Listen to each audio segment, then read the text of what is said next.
Hi guys! Welcome back sa aking channel. This is Donna again. And today, magsishare na naman ako sa inyo ng isa na namang patok at trending na pangnegosyo recipe na hindi matrabaho at napakadali lang pong gawin. And syempre, napakamura lang din ng mga ingredients na kakailanganin natin dito. So tara guys, samahan niyo po ako at gagawa tayo ngayon ng napakasarap at napaka-crunchy na chicken hotdog roll. So, ayan guys, eto na nga po yung gagamitin natin ng mga hotdog. As you can see, ay in-slice ko na po ito, pero mahaba po itong hotdog na to. Foot long po yung gamit ko dito na hotdog. And meron na din po itong kasamang cheese. So, hindi na po ako gagamit dito ng cheese, pero pwede po kayong gumamit kung gusto nyo. Eto po yung ginamit ko na hotdog. Mahaba po siya, pero in-slice ko na lang po sa maliliit. So, bali naging 5 piraso po yung ganito kahaba na hotdog. So, pwede naman po kayong mag-adjust. Pwedeng 4 lang po yung gawin ninyo kung gusto ninyo. So, bahala na po kayo doon.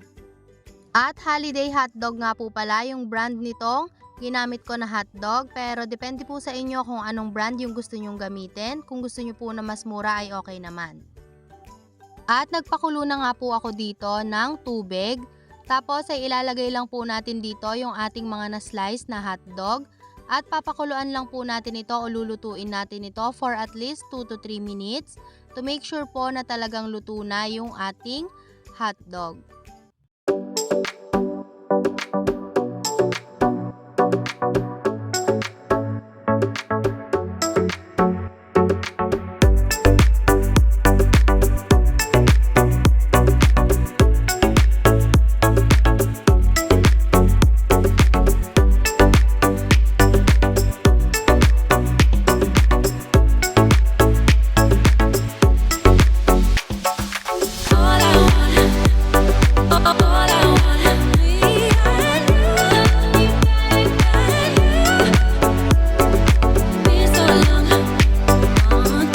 At after 2 minutes nga mga bes, ay pwede na nating patayin yung ating apoy. At pwede na nating hanguin yung ating mga hotdog. So hanguin na po natin ito at ilagay lang natin sa isang strainer.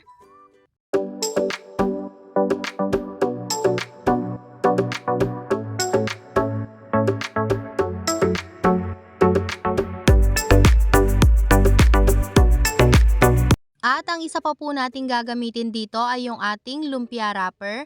So, bali large size po ng lumpia wrapper yung gagamitin ko dito. And then, gagamit din tayo dito ng egg white pang seal natin mamaya. And pwede naman kayong gumamit dito ng cornstarch. Lagyan nyo lang ng tubig pang seal. So, next nga mga bes ay mag-a-assemble na po tayo. So, maglalagay lang ako ng isang perasong hotdog dito sa ating lumpia wrapper. And babalutin lang po natin yan. And katulad nga po ng sinabi ko kanina, hindi na ako gumamit dito ng cheese dahil meron na pong kasamang cheese yung hotdog na nabili ko. Pero kung gusto nyo po na may cheese o mas cheesy ang inyong hotdog roll, pwede po kayong maglagay dito ng slice ng cheese. So ayan mga bes, ganito lang po yung gagawin natin and make sure lang po na talagang nasil natin yan na mabuti. And uulitin na lang po natin yung process hanggang sa maibalot na po natin lahat yung mga nilaga natin na mga hotdog. And sa dulo po nito maglalagay lang tayo ng egg white para po talagang hindi siya bumuka kapag prinito natin mamaya.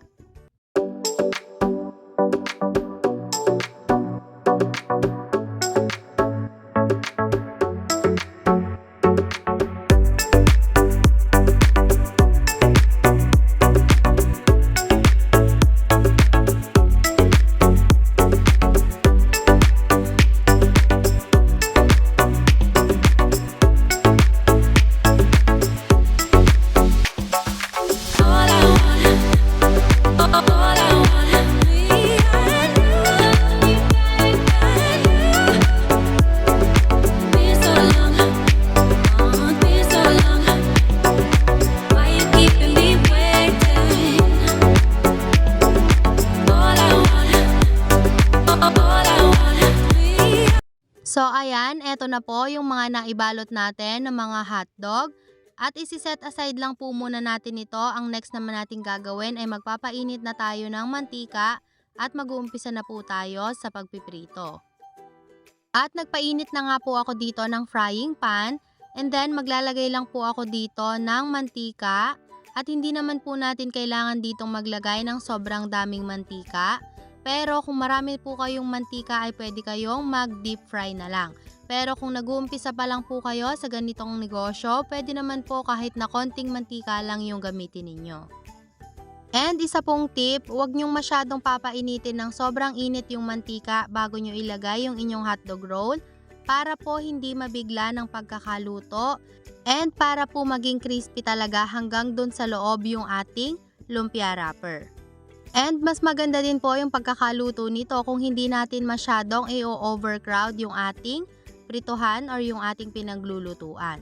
So hihintayin na lang po natin yan na mag-golden brown bago natin hanguin. Pero from time to time ay babalik na rin din po natin para po maiwasan natin na masunog yung ating mga hotdog roll.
At kapag ganito na nga po yung kulay nitong ating mga hotdog roll, pwede na natin yang hanguin.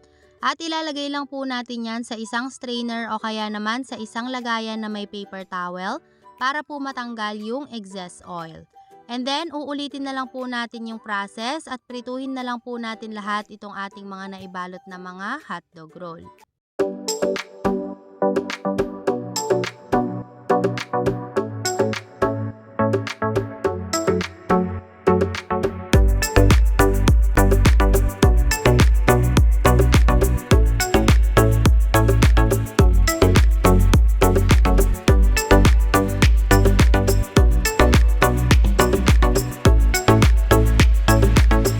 So ayan, eto na nga po yung mga naiprito natin ng mga hotdog roll. And as you can see mga bes, ay naghati po ako dyan ng mga ilang peraso para talagang makita nyo po na talagang luto yung ating mga hotdog and pati na rin yung ating lumpia wrapper hanggang dun sa kaloob-looban. And kung gagawin naman po natin itong pambenta, pwede kayong gumamit ng ganitong lagayan o kung ano pang lagayan yung gusto nyo pong gamitin. So, itong gamit ko po ngayon ay 2 pesos each. So, kung maramihan po yung order o yung bibilin ng inyong customer, pwede kayong gumamit ng ganitong lagayan para naman po mas magandang tignan and parang mas special siyang tignan. At para naman po sa presyo nitong ating hotdog roll, pwede nyo po yung ibenta ng 10 pesos each. Pwede nyo pa po yung babaan or pwede nyo namang taasan depende kung magkano ang nagastos nyo sa mga ingredients na ginamit. And para naman po sa ating sausawan or yung ating toppings, gagamit po ako dito ng ketchup and ng mayonnaise. Pero pwede po kayong maglagay ng cheese o kaya naman ay kung anong available sa inyo na pang toppings. So ilalagay lang po natin yan on top. So sa akin, ang available po ngayon ay ang mayonnaise and yung ating banana ketchup, pero masarap din pong maglagay dito ng cheese. And kung gagawin nyo naman po itong pangbenta ng tingi-tingi, pwede naman po na ganito din yung gawin ninyo. And then syempre maglalagay din tayo dyan ng toppings para naman talagang mas masarap itong ating hotdog roll. So depende na po sa inyo guys, diskarte nyo na po kung paano yung gagawin nyo para maging mas mabenta ang ating hotdog roll. So ayan, ganyan lang po kadali at meron na kayong napaka-crunchy at napakasarap na pangnegosyo ang ating chicken hotdog roll. So ayan guys, eto na po ang ating napaka-crunchy at napakasarap na pangnegosyo recipe pero talaga namang napakamura lang. So sana po nagustuhan nyo itong ating pangnegosyo recipe for today. And kung bago ka lang sa channel ko, please consider subscribe into my channel. At pakiclick na rin po yung notification bell para ma-notify kayo every time may bago tayong pangnegosyo recipe. So, thank you guys again for watching. Salamat kakabsat and see you again on my next video. God bless!